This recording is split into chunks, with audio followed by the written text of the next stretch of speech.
Konnichiwa! When people talk about Japan, you hear about Kyoto, you hear about Tokyo a lot, maybe Osaka. There are so many other places in Japan that don't get talked about. Have you heard of Toyama? I hadn't until our travel advisor recommended that we go there. I'm so glad that we were open to it because Toyama ended up being one of our favorite places. It is on the opposite coast from Tokyo. It's very easy to get to on a high-speed train from Tokyo. It is by the water and it has a really rich history. So I could never have expected that this city would be one of our favorites. We stayed in a hotel called Onyado, Nono, and I have a whole video where I talk about our hotels, so you can get the room tour there. What I loved about Onyado, Nono was that it was a combination of traditional and modern. They had a huge breakfast buffet that was delicious.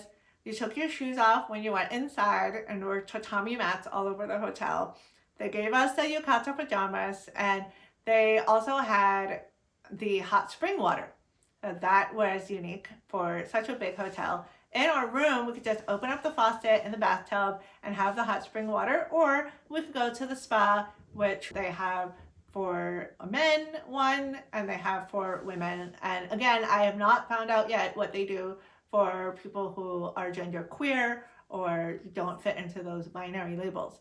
That's one of the things that is noteworthy about this hotel, just the ability to relax and experience Japanese culture, which is the bath culture. Toyama itself is a city with a lot of infrastructure. They have public transit, the sidewalks are good, it's very well laid out, and it's easy to walk around. Across from the hotel, we found a ton of restaurants, including a Mexican restaurant, which, yes, we did try Mexican food in Japan. We gambled, but we hit the jackpot with Yuuki, which is the name of this Mexican restaurant.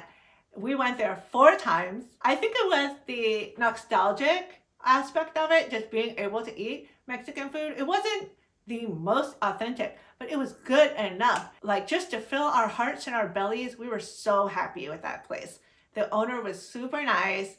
We got to try guacamole. Guacamole was pretty good. And that was one of our favorites in Toyama. The other thing that Toyama is really known for is their glass art museum. The glass art museum also has a library in the same building, which we didn't know ahead of time, but it was so cool because it's an open building. You don't have to pay for the museum to be in the building, and you can see some of the exhibits. They have some things on display in the library, and there's glass everywhere. The architecture of the building is already something to marvel at. And we actually used the library to do some work because I had some client deliverables for my speaking consulting side of my business that I needed to do. So I hung out in that library for a few hours, and yes, it was very helpful. There were big, big glass windows there looking out into the city. So just looking at the building is amazing. Looking out from the building is amazing. That is definitely a highlight of the Toyama experience. Elsewhere, they have parks. They have a castle. They also have a tower, which you can see a panoramic view of the whole city for free. I couldn't believe that that was free.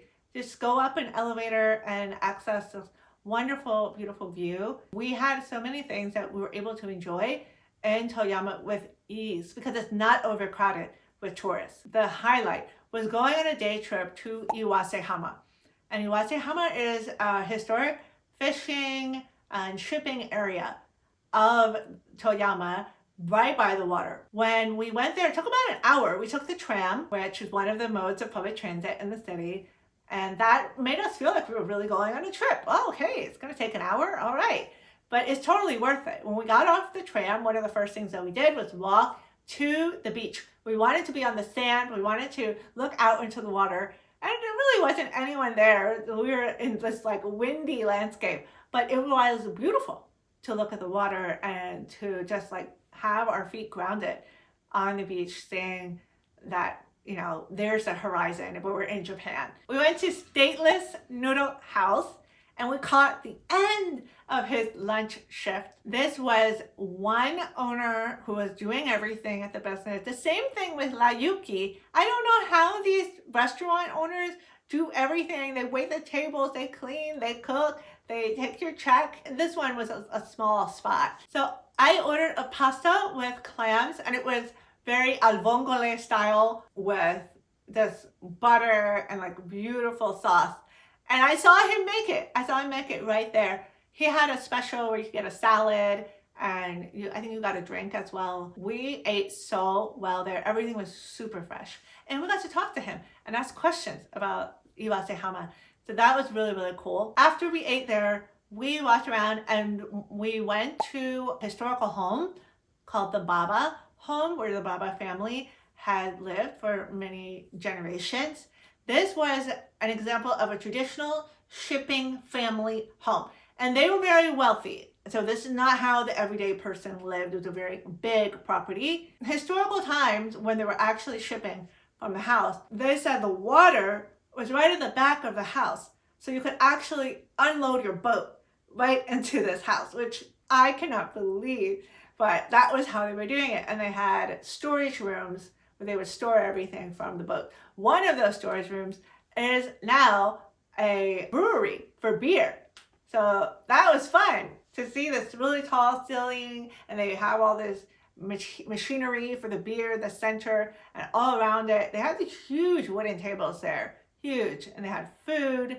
So it was really cool to see how they transformed the historical space into a thriving business that could still respect the history of the space and coexist with the museum. The museum provided like a brochure where everything was translated and we could understand what each room's function was for. It was very cool and interesting to just go around the whole property and just imagine what this was like when it was actively occupied by the family. Across the street from that museum was a beautiful bakery. This confectionery shop was called Otsukaya. We picked up a triangular dorayaki dessert, which was not overly sweet. It was kind of like a pancake type of sweetness, and it had red bean in it. So I'm glad we got to try something local. The street that we were walking on, where the Baba family home and the confectionery shop was a historic street with beautiful buildings on it. It was kind of like walking back in time, just looking around at the architecture, seeing the history of the city, and felt very special. And it was not overcrowded.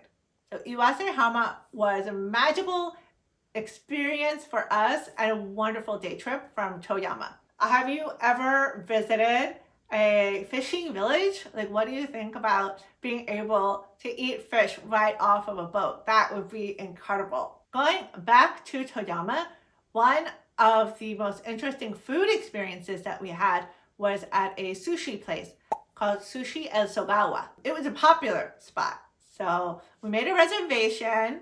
I'm so glad we did because it definitely filled up. They have a counter with a limited number of seats, and the sushi chefs are behind the counter. What was so funny about them is that they were serious about their craft, but then when people were leaving the sushi place, they were always like shouting goodbyes and thank yous to everyone. It was their routine practice, you could see. Every time someone left, they were doing it. And that was kind of like when they would let loose and be shouting in a positive way. So I love seeing that. We ordered a special that they had that focused on local seafood only from Toyama. And that was a very wonderful way for us to experience the city and learn about the culture, the local culture. Because if we're there, like, why do we want to eat fish from other regions? Let's eat from Toyama.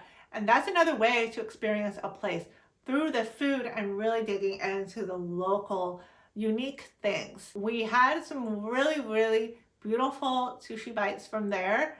And the chef told us exactly what to do. Sometimes he would say, okay, you can put wasabi on this one. And another one, he would say, no wasabi on this one. So we followed all of his instructions and we drank green tea, my favorite. They were serving it like water, and we got to have that culinary tour of Toyama, learning about the fish. In terms of sushi, I think outside of Japan, I'm not necessarily going to eat a lot of sushi, but in Japan, I embrace the opportunity to really experience sushi and learn about it. Overall, Toyama was worth it. I really embraced this opportunity to slow down, to enjoy a city that was more relaxed, that had a lot to offer, but didn't feel like everything was about tourism.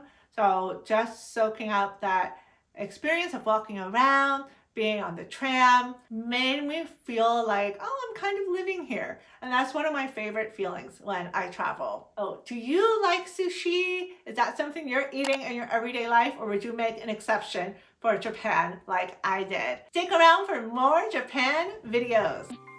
If you want to see more videos on inclusive and accessible travel, subscribe to BlindishLatina and let me know all your questions in the comments, and I will see you next time.